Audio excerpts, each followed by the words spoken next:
Muy pero muy buenas tardes, bienvenidos a su programa de conversación, una conversación necesaria sobre cultura, arte. Aquí en la región de Aysén somos 45 vueltas por el universo y estamos dando inicio a este primer capítulo de lo que será esta temporada de Radio 45 Sur. Le saludamos a todos los que están en nuestras redes sociales vía streaming. Estamos por Facebook, estamos por Twitter y deberíamos estar también por Instagram. Y para no hacer esta introducción tan larga, tengo el placer de presentar a la gestora, como lo decíamos hace unos días, de lo que es la librería Que Leo Patagonia. Ella es Daniela San Juan. Daniela, ¿cómo estás? Bienvenida a 45 vueltas por el universo. Hola, muy bien. Muchísimas gracias por la invitación. Muy contenta de estar aquí. Además, precioso el día que nos tocó también. Maravilloso. Un nuevo comienzo. Una primavera que ha sido muy rebelde. Y agradecerte el tiempo y la disposición de estar con nosotros, Radio 45 Sur, en estas 45 vueltas por el universo, donde eres la pionera de este programa, así que también nos traes toda la buena energía, todas las vibras positivas de lo que va a ser esta temporada. Qué responsabilidad más grande. Me siento afortunada. Muchas gracias. Bueno, para la gente que nos acompaña por Radio 45 Sur, por las redes sociales, les cuento que la librería Que Leo Patagonia está desde, si no me equivoco, el mes de febrero. Exacto, el 15 de febrero de este año 2018 abrimos por primera vez al público. Así es. Cuéntanos un poco de esta librería, que más que una librería es como un encuentro literario, un encuentro también cercano. Cuéntanos cómo nace la idea de traer la librería Que Leo acá, a la región de Aysén. La idea surge fundamentalmente desde mi mirada docente, inquieta. Soy profesora de castellano, creo que me defino fundamentalmente como educadora. Y obviamente en esa dimensión de la educación, la lectura es una herramienta fundamental. Yo llevo 6 años ya viviendo en la Patagonia, educando en distintos espacios, pero mi trabajo fundamental es la formación de profesores de educación básica. Surge desde ahí la librería, como un espacio alternativo, diferente, y también de apoyo a la docencia que yo realizo, entendiendo que estamos en una región donde la educación superior es muy emergente. No contamos necesariamente con redes donde los estudiantes universitarios puedan desarrollarse de forma más integral. Esto quiere decir desde la cultura, desde el arte. Sabemos que las grandes ciudades sí tienen estos espacios y creo que cuando una ciudad, una región se propone construir un sistema de educación superior, no solamente la universidad es lo que debe impulsar esto, sino que socialmente desde otras estructuras deben abrirse espacios que permitan que esta masa crítica se construya.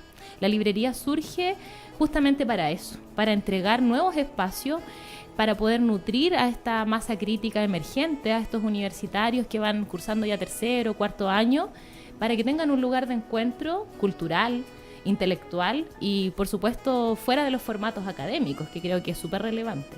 Surge así, pero se ha ido complejizando y hoy día obviamente es un espacio que no solamente está abierto para este público, sino que para todas las edades y obviamente sin perder el foco de lo que significa el fomento y la mediación de la lectura. Así es, vamos a hablar en profundidad de las actividades que están realizando al interior de la librería. Pero ¿tú crees que este espacio vino también a llenar un vacío que existía en el área de literatura, de libros, en la región de Aysén? Porque lamentablemente también tenemos pocos espacios para comprar los libros. Sí, fundamentalmente vino a resolver un problema del acceso. Fundamentalmente lo digo porque yo soy como una especie de viajero ambulante con libros desde que vivo en la región, que todos los años transporto cajas y cajas de libros y de pronto dije, pero ¿por qué hago esto? Podría abrir una librería y dejar de comprar libros a Santiago, a Valdivia. Cada uno de los proyectos que yo me adjudicaba tenía que hacer compras importantes de libros y no podía comprarlos acá. Y entonces un poco conjugando la mirada de negocio, de emprendimiento, con mi trabajo académico diario decidí tomar esta decisión y asumir un riesgo, porque todo emprendimiento es un riesgo. Y obviamente creo que responde a ese acceso que no estábamos teniendo en Coyhaique. No existe, hasta que abrió Librería Que Leo Patagonia, un lugar donde tú pudieras acceder a la gran parte de las editoriales que se trabajan en Chile. Y creo que eso marca la diferencia. Por ejemplo, Fondo de Cultura Económica, LOM y así otras editoriales, incluso de fuera de Chile, no estaban llegando a la región. Claro. Y creo que obviamente no podemos pensar en una cultura de logro en lectura si es que no hay acceso al libro. Así es, para quienes se vienen recién conectando a nuestras redes sociales, estamos con Daniela San Juan, gestora de lo que es la librería Que Leo Patagonia. Dani, cuéntanos, la librería Que Leo, para quienes no saben, está en distintos lugares del país. ¿Cómo tú tienes acceso a poder obtener esta marca ya consolidada en otros lugares e implementarla en nuestra región? La verdad que eso fue una de las cosas más difíciles, tomar una decisión de alinearse con un proyecto nacional en cuanto a lo que significa el trabajo del libro. Creo que es inteligente cuando uno está recién partiendo. Yo me dedico a los libros, pero desde la lógica de la educación. Venderlo es otro mundo. Claro. Por lo tanto, asumir el riesgo de la venta, de lo que significa emprender desde la lectura, quise poder sumarme en el fondo a un proyecto que ya tiene historia y trayectoria en Chile y que justamente es la librería a la que yo compraba libros antes. Eso quiere decir que leo Valdivia, le compré durante muchos años, en que leo Providencia también. Y lo que más me llamó la atención es que es una franquicia de libreros independientes. Cuando esa palabra apareció, en realidad yo quise sumarme, porque obviamente uno no quiere tampoco perder la impronta que uno mismo quiere darle a su negocio, sobre todo si tiene que ver con cultura. Entonces creo que esta parte de independiente es la que me permite hoy día también darle el plus que yo quiero diferente a mi librería Que Leo. Y entonces bajo el amparo de una marca que también le permita a las personas de la Patagonia sentirse parte de un proyecto país. Cuando estamos en una región tan aislada como esta, igualmente nos alegramos cuando llega alguna marca o algún otro negocio o algún otro espacio que está en el resto de las regiones y que acá no está. Nos sentimos incluidos y creo que eso ha significado para la gente también. ¿De qué manera podemos mezclar o unir lo que es la independencia de la librería Que Leo con la cultura regional? Porque creo que hay algo interesante en esta fusión, dado que la Patagonia tiende a ser súper regionalista, desde un cuidado acérrimo, diría yo, a las tradiciones, lo cual me parece fantástico. Yo soy de la Araucanía. Entiendo muy bien las lógicas de lo que significa el territorio y la identidad. En ese sentido, creo que hay que ser muy respetuoso cuando uno viene desde fuera. Pero también, para que esta cultura siga progresando, es necesario hacerla dialogar con lo externo.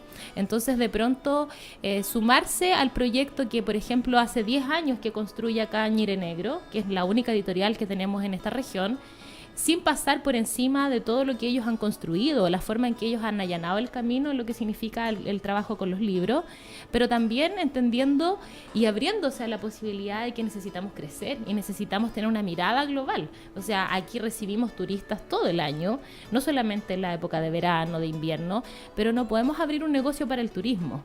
O sea, creo que hay muchos negocios incluso que fracasan en Coyhaique porque lo hacen pensando exclusivamente en esta población flotante. Yo quise abrir una librería para la Patagonia, para la cultura local, pero con mirada hacia el resto del mundo, hacia lo que hay afuera y que el común de las personas, que obviamente está concentrado en sus trabajos diarios, no va a salir, por ejemplo, a comprar un libro a otra región. Entonces la idea es que lo puedan tener acá sin perder su espacio, sus dinámicas diarias, pero que el resto del mundo pueda venir a Coyhaique a través de una librería. Es difícil como tomar esta cultura patagona y impregnarla en una librería nueva con identidad que venía de otro lugar. Creo que es un desafío, pero creo que justamente ahí está la ciencia y la gracia de tener un espacio territorial que vincule la cultura con la lectura. O sea, para poder leer palabras hay que saber leer el mundo primero. Y yo soy muy partidaria de esta idea. O sea, creo que he sido bastante respetuosa en las formas en que me he posicionado en este lugar, sobre todo porque llevo, como te decía, 6 años educando, y eso naturalmente te permite fusionarte con el territorio, comprender la realidad social y cultural de las comunidades, no solamente Coyhaique, sino que las comunidades rurales que están más alejadas. Entonces, después de ese proceso largo, creo yo, de 6 años, recién pensar en abrir una librería, obviamente respetando todas estas lógicas. No creo que sea bueno pasar por sobre la cultura local. Creo que ahí está la gracia, justamente. Cómo partimos desde lo que tenemos, desde lo que somos, cómo vamos incluyendo nuestras temáticas locales, las conversaciones en el territorio, nuestras problemáticas, la contingencia, lo que está pasando con las mineras, cómo la librería se convierte no solo en un depósito de libros, sino que también en un punto de conversación, en un punto de encuentro, en un punto que te permite abrir la mente respecto de las problemáticas locales. Entonces creo que por ahí va un poco, considerando en eso la inclusión de muchos actores sociales. La librería es más que como te decía, un lugar de libro. Invitamos a la gente a tener conversatorios sobre temáticas, sobre problemáticas locales, y por ahí también hemos ido conquistando el corazón de la gente. Yo siento que un negocio debe llegar al corazón de las personas, y sobre todo si se dedica a la cultura, debe tocar el alma de la gente y desde ahí partir. Así es, Dani. Vamos a hablar de todo lo que pasa al interior de la librería, pero me gustaría preguntarte, ¿alguna vez te imaginaste teniendo un negocio y algo tan relevante y una gestión tan importante, tan relevante como es una librería, donde el tema de la formación es sin duda ¿cómo se llama? Tu lucha, tu arma de lucha? La verdad es que de niña soñaba algo así como Borges, que el paraíso podía ser parecido a una biblioteca. Pero siempre hay sueños de infancia. Si tú me preguntas como ese típico lugar ameno o ideal donde uno se sueña, para mí siempre está rodeado de libros, siempre. Ahora, convertir ese sueño en un negocio jamás me lo imaginé. Yo creo que justamente se relaciona también con lo que hablábamos al inicio de las canciones. Tú me dijiste pide 2 canciones y yo te pedía de Drexler Todo se transforma, porque creo que así va, todo se transforma. En algún minuto lo que pensamos que es un sueño, lo que creemos que viene a nosotros como una casualidad, se va transformando y se va convirtiendo en esto. No pensé nunca estar a cargo de un proyecto tan relevante, pero me siento súper orgullosa de que así sea. ¿Crees que la librería cumple un rol de transformación social también? Estoy convencida de ello. No solo lo creo, lo decreto. Así tiene que ser. Oye, bien interesante lo que me dices. Para poder leer palabras hay que leer el mundo. ¿Cómo traemos el mundo a la región de Aysén? Creo que quizá la gente de Aysén lee muchísimo el mundo, solamente que no han despertado a comprender lo que significa. Vivimos en una región maravillosa, llena de paisajes, de montañas. Yo estoy mirando en este minuto por esa ventana y lo que me comunica ese paisaje que veo es impresionante. Entonces, creo que hay que partir desde ahí. De hecho, cuando hablamos de competencias comunicativas, las primeras que se desarrollan en el ser humano tienen que ver con el escuchar y el mirar. El hablar es muy posterior y el leer inclusive después. Por lo tanto, una persona que ha logrado desarrollar la comprensión del territorio, del mundo en que vive, la lectura de las imágenes, del espacio en el que estamos. Cuando nosotros miramos el clima gris, ¿por qué partimos esta conversación hablando del clima? Porque qué agradable es en esta altura del año un día de sol en Coyhaique, si sabemos que hemos tenido un octubre muy, muy agotador, lluvioso y frío. Y nevado. Entonces, obviamente, estamos todos felices de que salga el sol. Esa es una lectura muy, muy simple probablemente del mundo, pero es profunda. Entonces, a veces nos desgastamos los profesores en que los niños y niñas lean las palabras cuando no tienen comprensión de cosas mucho más elementales, como el lugar donde viven, por qué en algunos lugares hay, por ejemplo, áreas verdes y en otras no, por qué existen estos no lugares, por qué hay lugares donde se trabaja más lo cultural y en otras no. Y eso es la lectura del mundo. El acceso a la cultura también pasa por ahí, por darnos cuenta que somos marginados. Y que obviamente es lo que plantea Paulo Freire, el oprimido nunca se va a dar cuenta que es oprimido a menos que sea consciente. Claro. Y cuando se vuelve consciente puede transformarse. Y cuando tú me hablas del oprimido en este caso, ¿a qué te refieres principalmente? Me refiero a todas las condiciones de abuso que vivimos como ciudadanos de un país que de pronto no está pendiente de nuestras necesidades fundamentales, como la educación, como la salud, como el acceso, por ejemplo, a la subvención de pasajes a personas que tienen problemas de salud graves. Entonces creo que cuando nos miramos así y nos damos cuenta lo abusados que somos por un sistema político y social y no hacemos nada. O sea, en países donde la cultura, la educación es mucho más, podríamos decir, es mucho más fuerte que aquí, o mucho más desarrollada que acá, suben la benzina y la gente deja los autos en la calle y no los usa hasta que la benzina se baje. Acá suben la benzina y la gente sigue usando los autos y la benzina la siguen subiendo. Entonces, ¿por qué nos hacen eso? ¿Por qué abusan? Porque no somos conscientes de que somos abusados. En ese sentido, entonces, ¿crees y estás convencida, como lo dijiste hace un rato, de que la literatura, los libros nos abren este espacio, nos abren el espectro de lo que nosotros veíamos como límites, como estructuras? ¿De qué manera podemos comenzar a romper estas estructuras, a ir más allá? Ya en esa parte hablaba de los sueños un poco, cómo soñamos con la literatura. Nos permite viajar a donde queramos, como queramos. Eso también es una forma de mirar el mundo, de mirar el hoy. ¿De qué manera tú, como Daniela San Juan, no como la docente, que a veces es bien difícil de diferenciar, cree en este posible? Chuta, entramos en una dimensión un poco más mística, pero la verdad es que eso también está en mí. Yo he construido este proyecto desde los sueños y justamente Daniela San Juan cree que los límites están solo en nuestra mente. Ha sido un aprendizaje largo. Yo voy a cumplir 35 años en un par de días más y creo que ha sido un camino de mucho aprendizaje. La verdad es que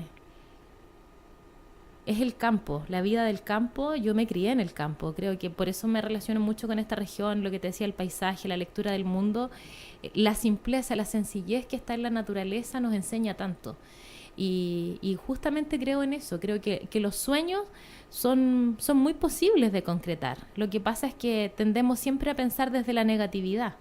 Entonces se nos instala el miedo. Y cuando se nos instala el miedo, se instala la duda. Y cuando se instala la duda, es imposible concretar las cosas. La única forma de creación es la fe. Y cuando hablamos de fe, no estamos hablando desde esta mirada cristiana. En realidad, la epistemología de la fe tiene que ver con fuerza espiritual. Eso es lo que significa fe realmente. Entonces la fuerza espiritual viene de aquella fuerza de las convicciones. Incluso desde lo freudiano podríamos decir que son las pulsiones. Yo no te puedo decir, ni siquiera son significados. Cuando tú vas por la calle, de pronto sientes un olor y algo te pasa como en la guata, así como en las tripas. Te recuerda, te evoca, claro. ¿Cierto?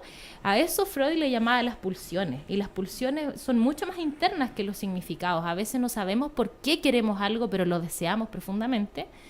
Y ahí en las pulsiones es entonces donde podemos construir, donde podemos co-crear nuestra realidad. Yo creo que la realidad que tenemos alrededor es la que nosotros construimos. Entonces, si construimos con amor, las cosas funcionan. Creo que es lo fundamental, la construcción desde el amor. Yo todo lo que hago, lo hago con ese motor. Es el motor del amor lo que me mueve. Es la gente, como decía la Violeta, la que me mueve a hacer las cosas. Así es. Oye, en este sentido también, ya que uniste el paisaje, este bello día, hablemos un poco de las historias que pasan al interior de la región de Aysén. Muchas historias no contadas, historias intangibles, historias que a veces uno conversando, tomando su mate, suceden. ¿Qué pasa con esa historia que no está físicamente en un libro y que esta región la tiene pero por todas partes? Sí, creo que ahí hay un enorme trabajo, primero de investigación, segundo de edición, por eso que Leo y Ñire Negro están siempre juntos de la mano, tratando de pesquisar esas cosas en el aire. Y también a través de algunos proyectos, por ejemplo, tengo muchas ideas, como lanzar una especie de concurso respecto de Coyhaique a Aysén diariamente. Creo que eso es algo que sucede todos los días. Hay mucha gente que viaja de Coyhaique a Aysén diariamente para hacer la vida, para trabajar. Y todo lo que pasa en esos buses, todas esas historias, todo lo no contado, lo no enunciado en un libro, pero que es vida. Creo que ahí hay una riqueza cultural enorme. Esta región es muy nueva y mucho de lo que aquí sucede diariamente no está documentado. No hablamos de una región de más de 100, 200 años como la zona central de Chile. Te fijas, creo que hay mucho por hacer en cuanto a poder plasmar, cristalizar, diría yo, la cultura local a través de las palabras. Creo que se ha hecho muy bien desde otras artes. Creo que, por ejemplo, la cerámica da cuenta de la historia regional. Por eso que yo no quisiera encasillarme solo en las letras. Creo que el arte comunica, y aquí tenemos mucho arte que habla, sin palabras, de otras formas. Entonces, por ejemplo, los telares, los tejidos de la Patagonia cuentan muchas historias. La idea en realidad, o la apuesta que yo hago es ver cómo la literatura va dialogando con lo que ya existe. Entonces, por ahí va un poco la idea, invitar a la gente a hacer una lectura multimodal y a construir probablemente el discurso que no está escrito, pero que sí está dibujado, sí está graficado, sí está en las manos, por ejemplo, de Chile Chico y de otros lugares, sí está en el Valle de la Luna de Ñireguao y en tantos otros espacios. Oye, hablemos un poco de la gente que llega a la librería. ¿Qué busca el Patagón, la Patagona en la librería que leo? ¿Qué anda buscando? ¿Qué es lo que le interesa? Creo que una de las primeras razones por las que una persona de la Patagonia, propiamente tal, entra a una librería, quizás podría ser a buscar el libro del plan lector de su hijo o hija. Es como si lo ordeno desde los rangos de importancia o de grados de frecuencia con lo que tú asistes a una librería. Luego también tenemos las personas que entran y dicen, wow, hay una que leo en Coyhaique, no lo puedo creer, yo tengo que ver esto. Y entonces ahí encuentran un universo más variado y obviamente pueden seleccionar otro tipo de literatura. Pero creo que el Patagón fundamentalmente busca la lectura como una herramienta de estudio. Todavía quizás no existe esa visión como de la lectura como desde el disfrute, desde el goce, es algo que se está instalando. Y creo que las nuevas generaciones tienen mucho que decir y que aportar en eso. Ahora, no quisiera generalizar porque creo que es difícil decir el Patagón, la Patagona, o en el caso mío que soy de la Araucanía, te fijas, los temuquenses. O sea, quienes vivimos en el territorio Patagón. Para mí también las fronteras, te fijas, son cuestiones ideológicas. O sea, yo territorialmente hace muchos años vivo acá y sigo hablando de la Araucanía y cuando voy allá también me siento parte de eso, en otro espacio, en otro tiempo. Pero creo que también busca mucho lo regional. Aquí se publica mucho libro con FNDR, con fondos chicos, ediciones muy limitadas. Yo creo que hay que trabajar más en eso para poder darle sostenibilidad a esto. Hay mucha producción literaria en esta región, pese a que no se visibiliza tanto. Y creo que tiene que ver justamente con el hecho de que se publica a través de fondos que se terminan, que se acaban. Entonces, imprimimos 20 ejemplares de un autor y después ya no tenemos más. Entonces, creo que ahí hay que empezar a trabajar para que eso no termine. La gente anda en busca de libros que ya no existen, que ya no se imprimen y que salieron en algún minuto hace 2, 3 años y que ya no están disponibles para la venta, por ejemplo. Y mucha gente de la Patagonia busca eso. Así es. Bueno, vamos a seguir hablando de todo lo que van a buscar a la librería. Vamos a hablar también de los talleres, lo que está pasando al interior. A quienes se están conectando recién en todas nuestras redes sociales, estamos con Daniela San Juan. Ella es la gestora de la librería Que Leo Patagonia. Y para hablar de esta transformación, para hablar también de todo lo que muta, de todo lo que va evolucionando, vamos a ir con nuestra primera canción, que se llama Todo se transforma, de Jorge Drexler. Cuéntanos un poco por qué elegiste esta canción en el día de hoy. Porque hace muchísimos años atrás, cuando yo di la prueba de aptitud académica, soy un poquito más vieja, entré a la Facultad de Medicina a estudiar obstetricia y puericultura, carrera que estudié 3 años. Y por distintas circunstancias, obviamente la dejé. Y en ese minuto jamás me hubiera imaginado que más o menos 10 años, 15 años después iba a estar en Coyhaique y iba a tener una librería. Pero todo ha sido para sumar. Hoy día todo tiene sentido para mí. Todo Nada se pierde, todo se transforma. Exacto. Así es, y nos vamos a continuación entonces con Todo se transforma de Jorge Drexler. Estamos por la 45 Sur y somos 45 vueltas por el universo. Tu beso se hizo calor, luego el calor movimiento, luego gota de sudor, que se hizo vapor, luego viento, que en un rincón de La Rioja movió el aspa de un molino, mientras se pisaba el vino que bebió tu boca roja. Tu boca roja en la mía, la copa que gira en mi mano, y mientras el vino caía, supe que de algún lejano rincón de otra galaxia, el amor que me darías, transformado volvería un día a darte las gracias. Cada uno da lo que recibe, luego recibe lo que da. Nada es más simple, no hay otra norma. Nada se pierde, todo se transforma. Todo se transforma. El vino que pagué yo con aquel euro italiano que había estado en un vagón antes de estar en mi mano, y antes de eso en Torino, y antes de Torino en Prato, donde hicieron mi zapato sobre el que caería el vino. Zapato que en unas horas buscaré bajo tu cama, con las luces de la aurora, junto a tus sandalias planas que compraste aquella vez en Salvador de Bahía, donde a otro diste el amor que hoy yo te devolvería. Cada uno da lo que recibe, luego recibe lo que da. Nada es más simple, no hay otra norma. Nada se pierde, todo se transforma. Todo se transforma. Todo se transforma.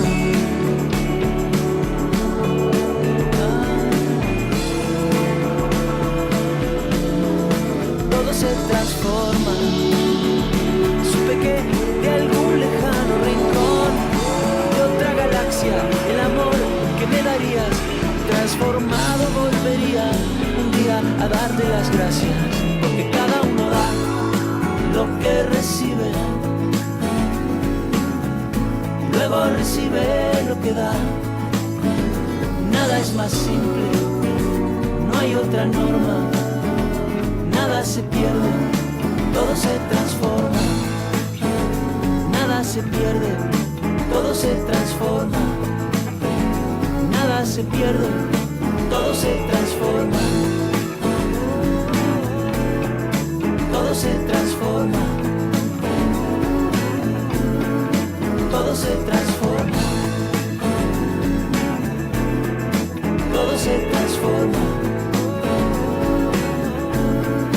Todo se transforma.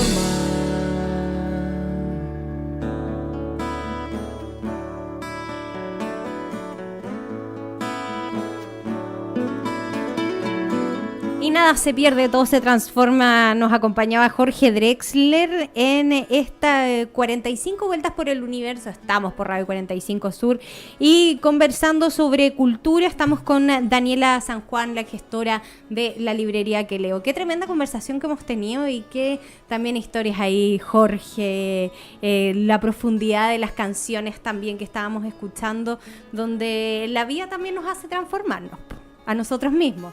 Totalmente. No solo lo que nos pasa, sino a nosotros mismos también nos transformamos con los dolores, las penas, con todo lo que nos pasa diariamente. Sí, estoy muy de acuerdo contigo. Me pillaste ahí sensible en un tema como más personal, probablemente.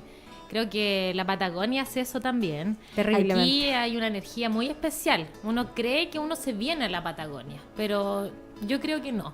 Hoy día puedo decir que la Patagonia te trae. A los porfiados, probablemente a los que nos cuesta aprender algunas cosas. Y yo creo que la Patagonia me trajo a aprender algunas de mis rebeldías que no había querido encauzar. Y aquí tuve que venir a aprenderlas. Sí. También yo creo que es un poco de terapia. A sí, veces es súper terapeuta mucho. más la Patagonia, nos hace aparecer las cosas que teníamos ocultas.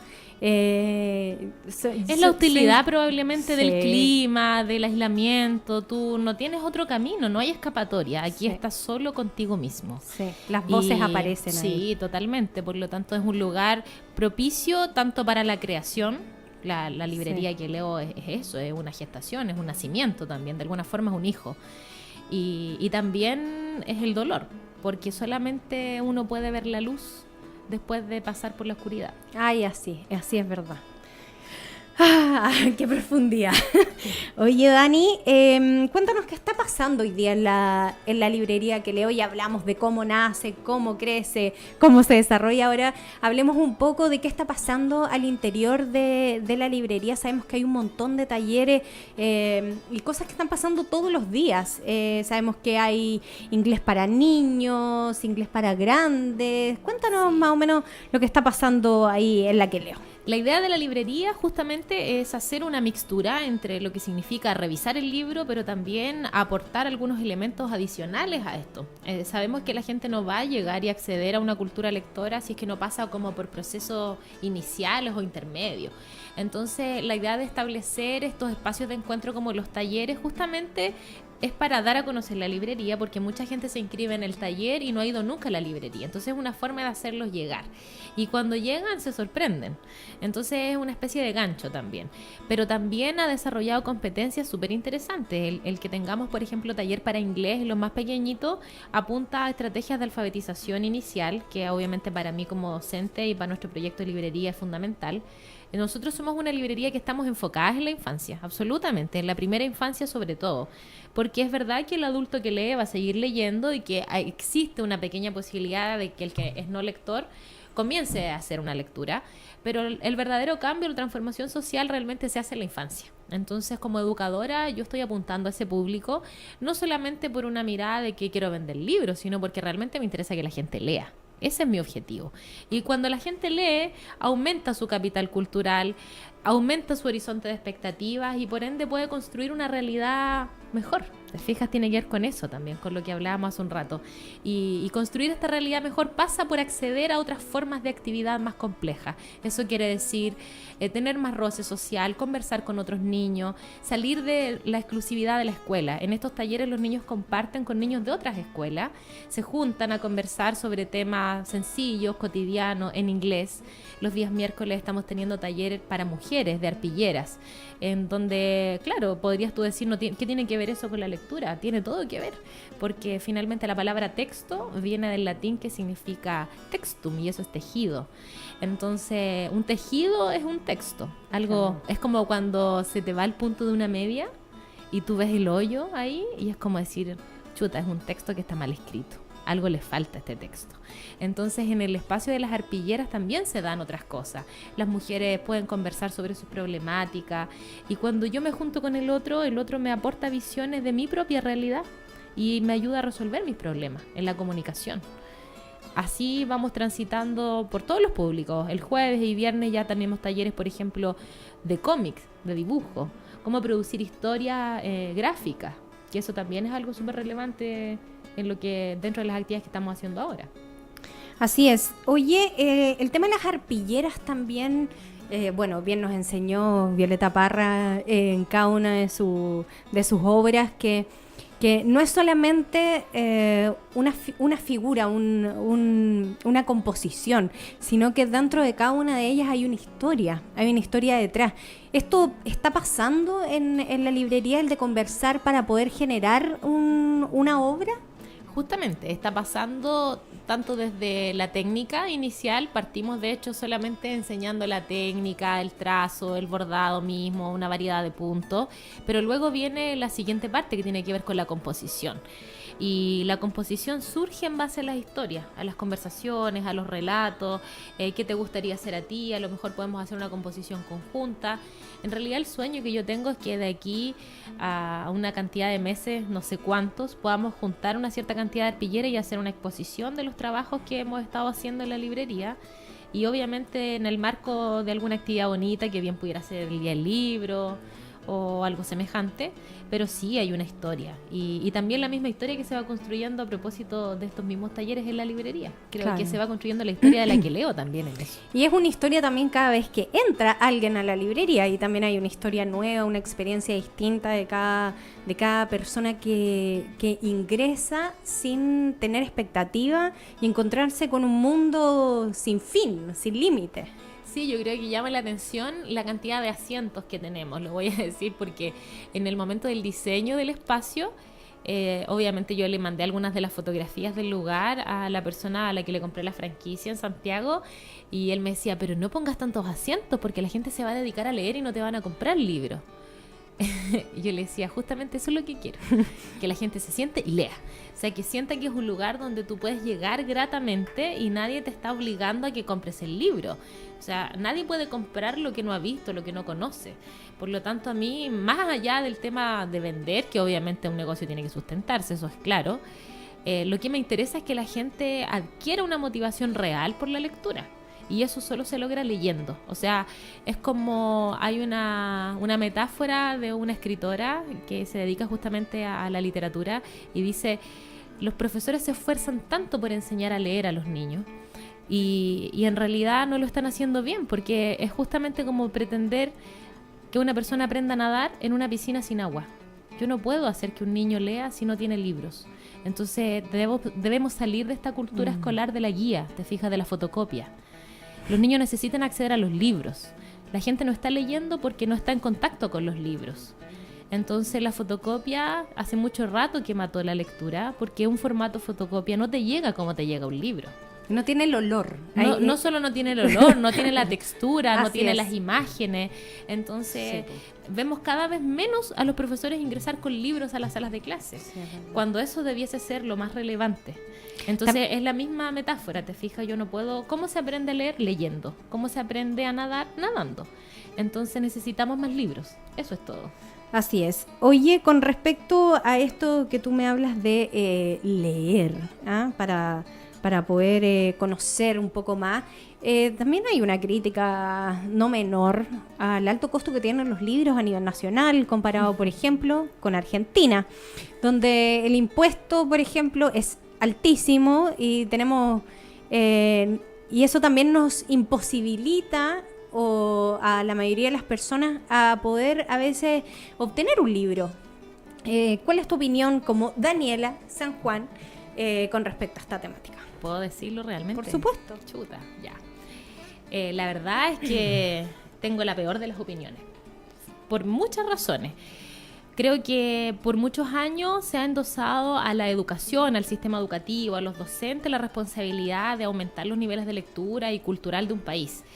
La verdad es que sabemos que ese esfuerzo solo es insuficiente. O sea, el país no se transforma solo por los profesores que tiene. El país también se transforma por los políticos que tiene, por las políticas públicas que lo rigen, por los sistemas sociales, por los sistemas de pensiones y etcétera. Hay todo un universo de sistemas que conjugan para que el país sea lo que es. Y lamentablemente nosotros arrastramos una herencia nefasta de la dictadura, donde muchas de estas políticas se retorcieron, obviamente, y hoy día somos uno de los países más capitalistas de América Latina. Ahora, si tú miras hacia Argentina, ¿por qué estando tan cerca somos tan distintos? Porque Argentina también estuvo en dictadura. Todos los países latinoamericanos lo estuvieron. Sin embargo, estos otros países lograron sostener sistemas sociales que pudieron de alguna forma disminuir el impacto que la dictadura tuvo respecto de la inserción del mercado de capital en estos países. Entonces, Argentina en dictadura continuó teniendo una educación pública, gratuita y de calidad, que nunca ha dejado de tener. Y también porque Chile tuvo una perdimos. Dictadura muy larga. Sí, pero fíjate que es la más larga que se data, claro, pero también la cantidad de muertos, por ejemplo, en Chile es bastante semejante a las muertes que hubo en Brasil a propósito de la dictadura. Sí, pues. Sin embargo, estos otros países, Uruguay, por ejemplo, y Argentina, mantuvieron sistemas educativos de acceso igualitario, cosa que en Chile no ocurrió. Entonces, en todos los años que la dictadura se instala en nuestro país, muchas cosas sociales cambiaron. Entonces, hoy día la escuela no puede resolver todos los problemas sociales que dejó como herencia un sistema dictatorial, claro, empresarial. En otros países, obviamente hay otra mirada, porque los niveles educacionales, el nivel cultural de las personas es bastante más elevado que en nuestro país, lamentablemente, pero no es solamente por un trabajo de la escuela, sino porque es un trabajo consciente de todos los sistemas sociales en conjunto. Eso quiere decir desde los municipios, desde las alcaldías. Todos somos parte, todos somos responsables de que el país aumente sus niveles de acceso al conocimiento y por lo tanto estemos más a la vanguardia en relación a los otros continentes, a lo que está pasando en el resto del mundo. Pero creo que Chile está muy al debe, o sea, no podemos seguir con estos programas bono que son parche y que son como pan para hoy y hambre para mañana, cuando en realidad lo que debemos hacer son decisiones complejas como justamente disminuir el impuesto al libro. ¿Te fijas? Considerar realmente la gratuidad en educación y dejar de discutir de temas de por qué sí o por qué no, simplemente porque la educación pública es gratis y es claro, así. Claro.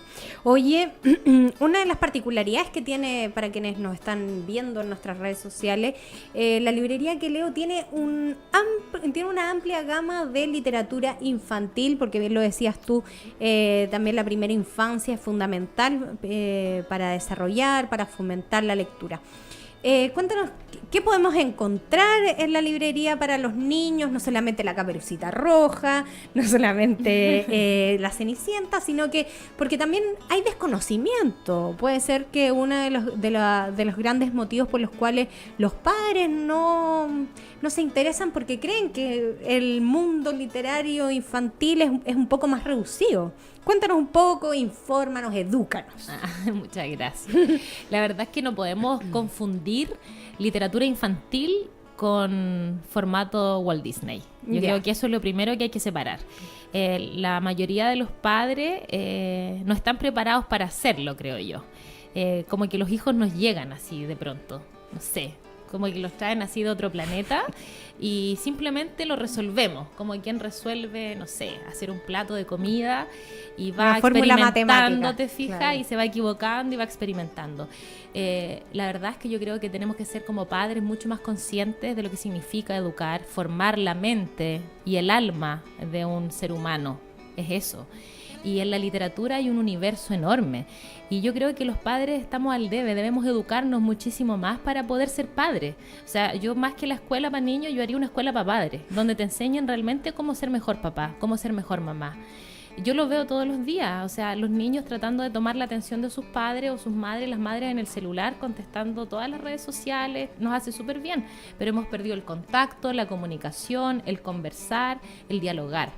Y la literatura abre esas puertas, nos permite encontrarnos desde lo desencontrados que estamos.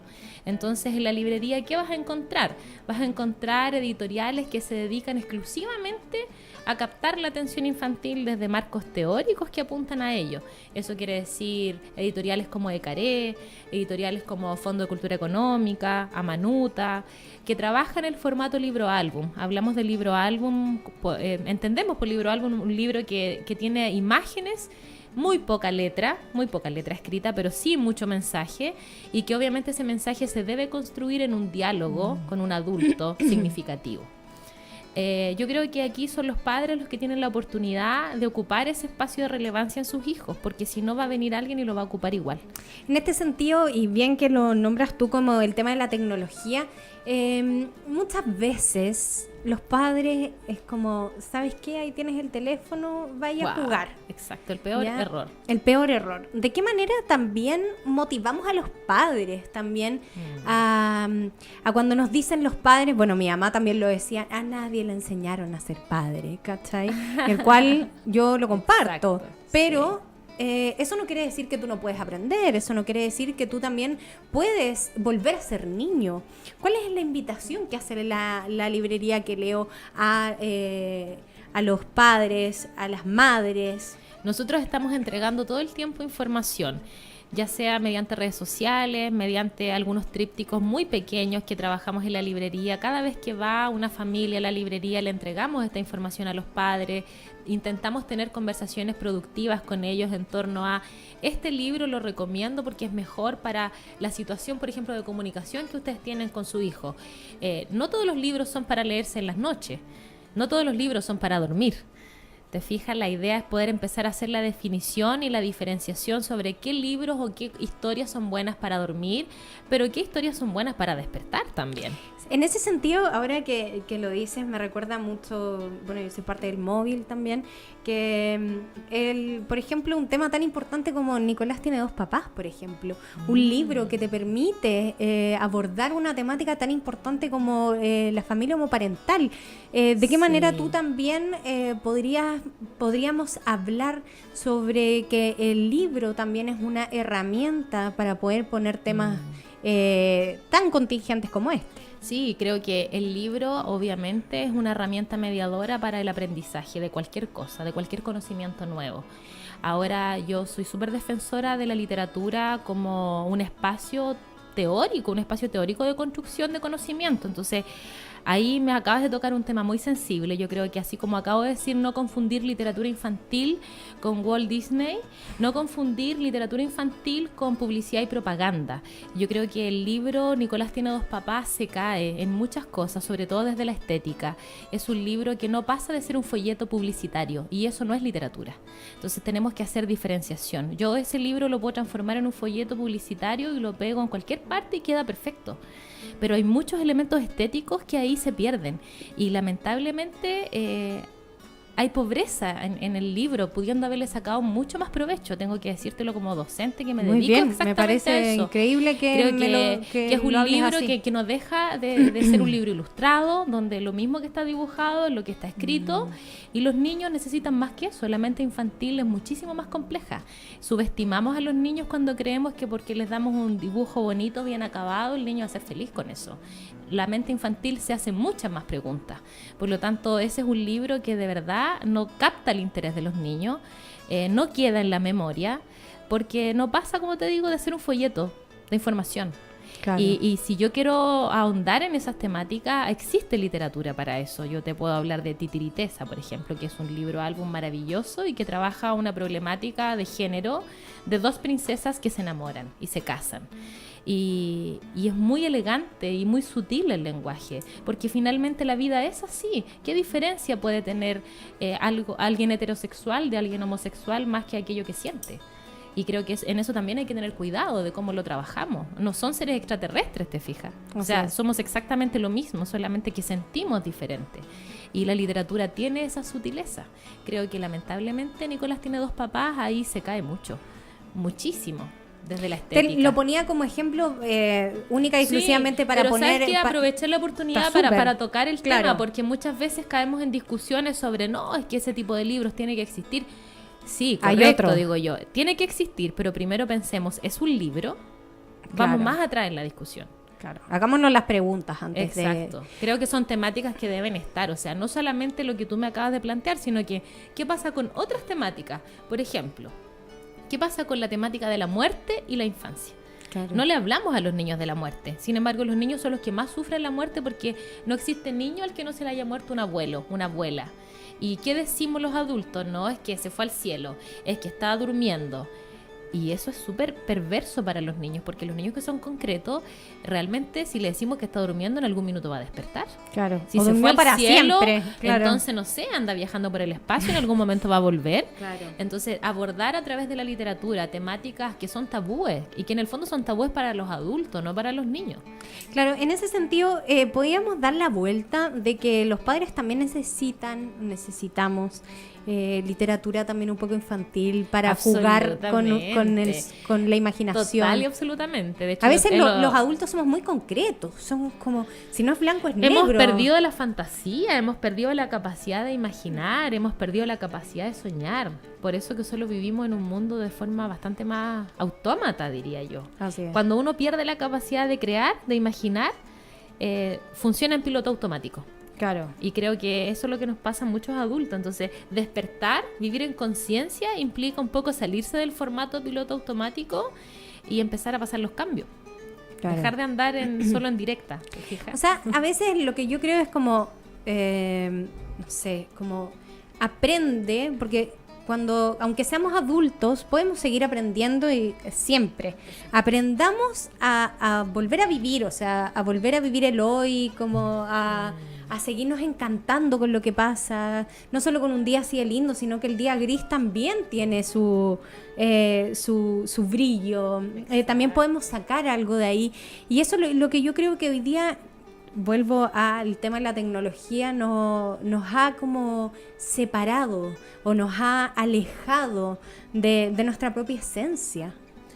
Es que la tecnología creo que no es bueno demonizarla porque nos ha ayudado mucho, nos ha permitido crecer como sociedad, pero los límites, yo creo que hay que buscar los límites, hasta dónde es una herramienta y hasta dónde es un peligro. Y en las manos infantiles, un arma de doble filo si es que no está siendo supervigilada por un adulto. Cuando digo eso no me refiero al control necesariamente, al autoritarismo, sino que está bien, no es satánico ver un video, que lo hagan, pero si en el fondo yo voy a cambiar horas de conversación por horas de celular, creo que ahí es donde tengo que hacerme las preguntas.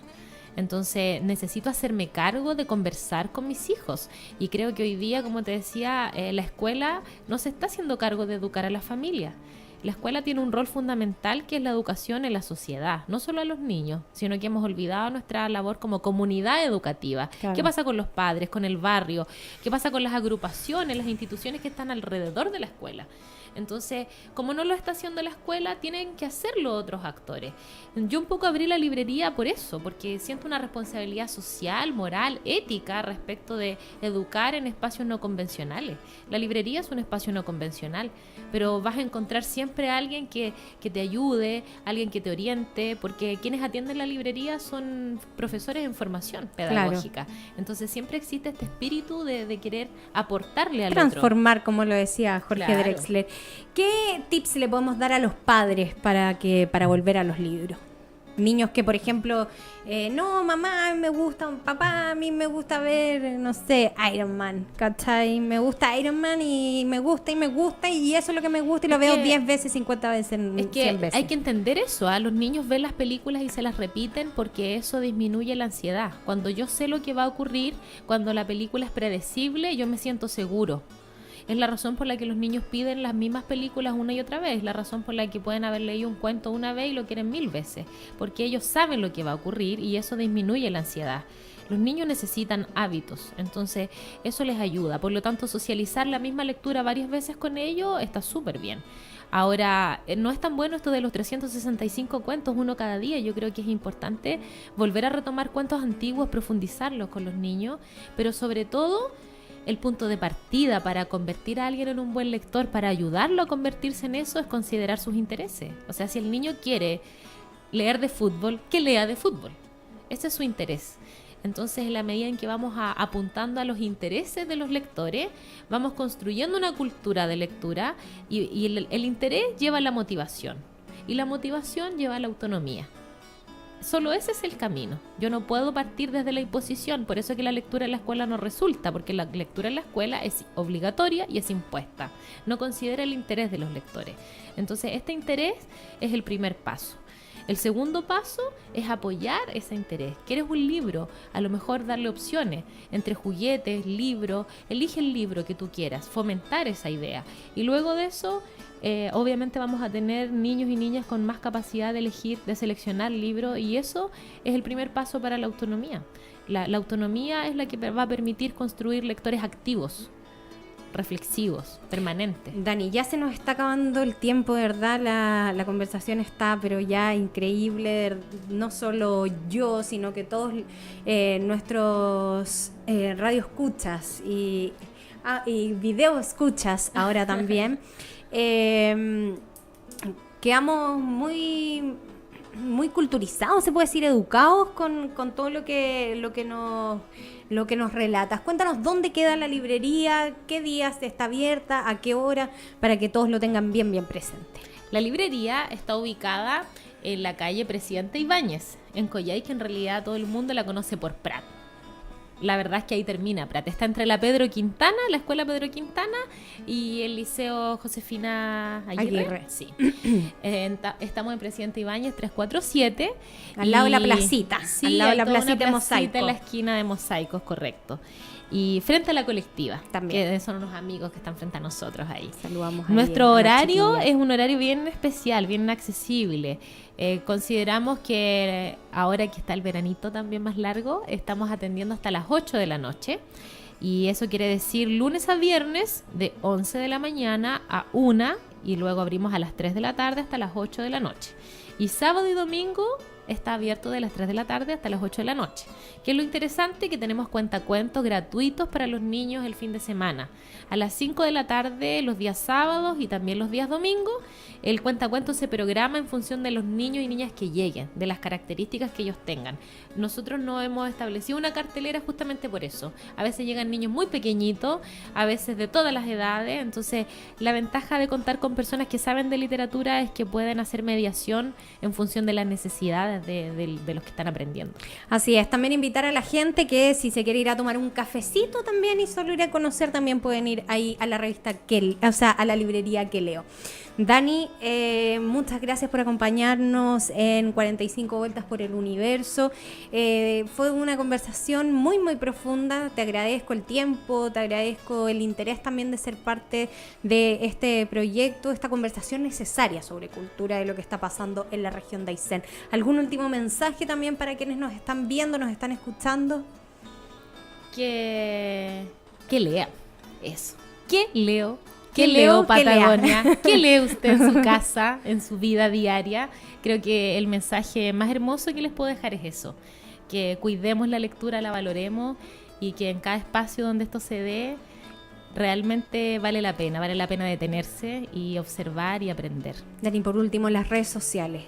Tenemos Facebook, Instagram, ahora hace poquito hicimos un grupo de WhatsApp, entonces ustedes entran a Facebook y pueden pinchar un link para poder acceder a este grupo. Mira, qué interesante. No sé si me ayudas tú, yo no soy muy experta con eso. Facebook, Que Leo Patagonia.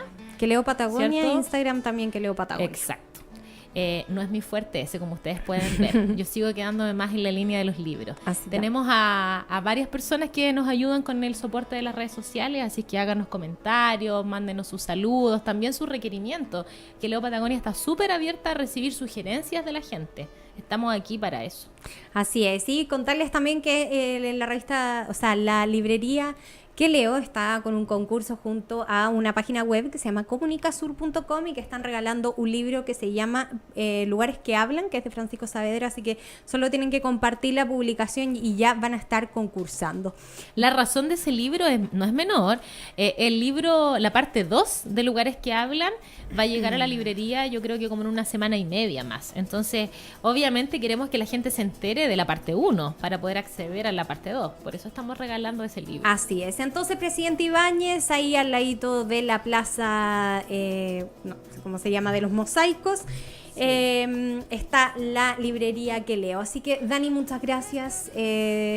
Estamos en contacto como siempre, estamos también conectadas con lo que esté pasando, así que muchas gracias a todos los que están también en las redes sociales. Estamos en 45 Sur en Twitter, estamos además en 45 Sur en Instagram y también estamos en YouTube como Radio 45 Sur. Nos pueden escuchar por el telón, iTunes, Tuning. También estamos en todas las plataformas, así que no tiene motivo para no escucharnos. Nos volvemos a encontrar la próxima semana con 45 vueltas por el universo, una conversación necesaria. Que estén muy bien. Muchas gracias.